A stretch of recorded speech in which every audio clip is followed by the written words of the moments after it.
Here.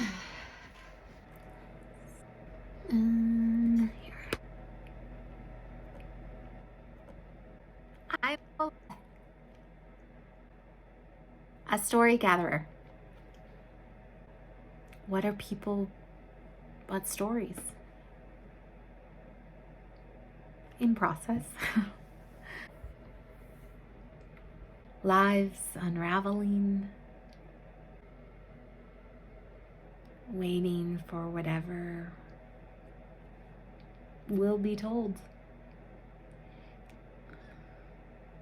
Whatever the thing is to be told.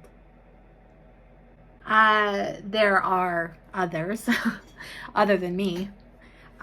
Their stories serve other purposes. What matters is you finding your way.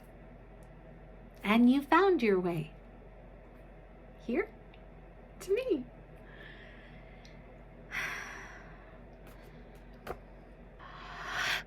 A woman makes her stories like a baby in her womb.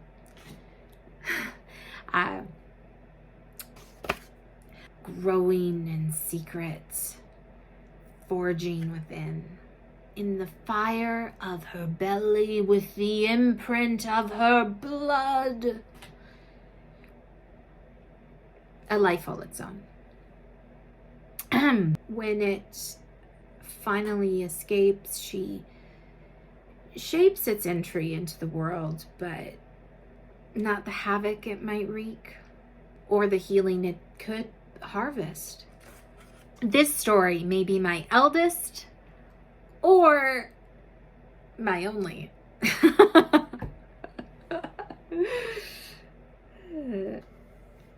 Sometimes speaking of it makes me weary. It taxes the voice to pull things from the deep and shape the words which are hardly ever heard. Hardly ever heard. Not to mention the birthing or miscarriage. A message for another time. The telling magic is strongest when beginnings have begun, but the end has not yet come. The pull is in the peril. The pull is in the peril. Pull! In that anguish, oh, the ecstasy, connection between the mixing and meeting in the inarticulated ground where mystery and mystics abide. We are born with all the seeds of all our stories intact, and we walk with one another through the unraveling. Whether the seed is planted or you ignore me altogether, a force is unleashed with which we are forced to reckon.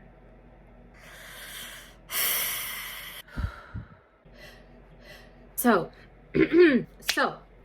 once upon these deep, dark hills was this woman who grew seemingly out of her own ground.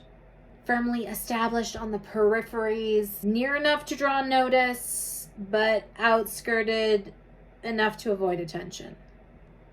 Endowed with gifts of wisdom from the rock, but forced to carry the weight of those whose spirits are air, but harnessed into flesh, a future ancestor presently imprisoned. Living in their time, outside their time. She was campfire and submerged stone with the fearlessness that emanates from someone unafraid of themselves. All in all, she was considered deeply unsettling. Being older and off on her own, she sought fulfillment from her own hands, whether old or just not young. She had outlived others' ideas of her own usefulness. From the youngest of ages, she had been called ancient, and no man came close to holding her. Not that that was unwanted. She had desire, as anyone. Saints are sinners with their errors redacted or romanticized, or, saints are sinners. In her eyes, suitors saw themselves reflected and reduced. That perception didn't make for love. In another life, parallel universe, other version, she'd likely been blinded. But it didn't change the gaze of one who sees beyond mere seeing, you see. The problem isn't what you see, but what others see of themselves in you. Which goes right back to why she lived alone.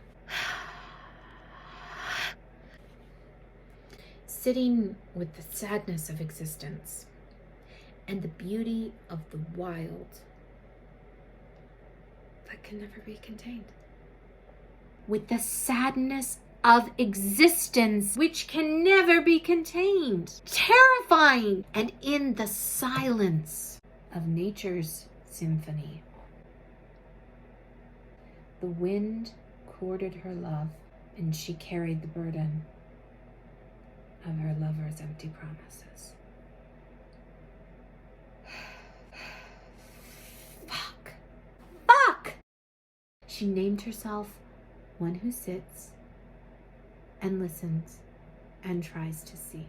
That's what she did most days. Staring out over the hills, letting the wind make its way with her until the restless particles in her spirit hardened and became one with the rock to which she was apportioned. And the stories say she can be found by those who are willing, who will let themselves be seen. And they were truly seen. And from that, no one can not be changed. Which is all very abstract and poetic, excepting until they found the book. This is where it gets weird. Pages and pages and pages and pages. Found, gathered, cast away. Pages made from bark, animal, leathered skin of human bodies who died in the searching. And stories of this book of hers occur throughout recorded history, throughout the world, across centuries of civilization. Precise location, unknown. Everyone who reads it forgets the thing they read and remembers only what they were compelled to do after. Everyone forgets the thing they read. They just know what the page compelled them to do. A spirit guide for those who wander in the wilderness. Only the chosen can find it. Speaking for myself, I've never seen it.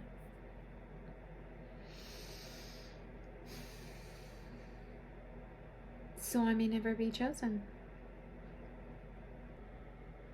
But still, self-appointed scribe.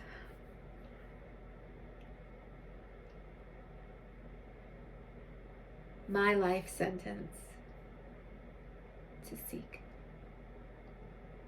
There is always, must be, an answer. Even an unconventional one. So all that to say, I've rented a cabin and I'm headed there this weekend. And though we just met, you can come with me if you want.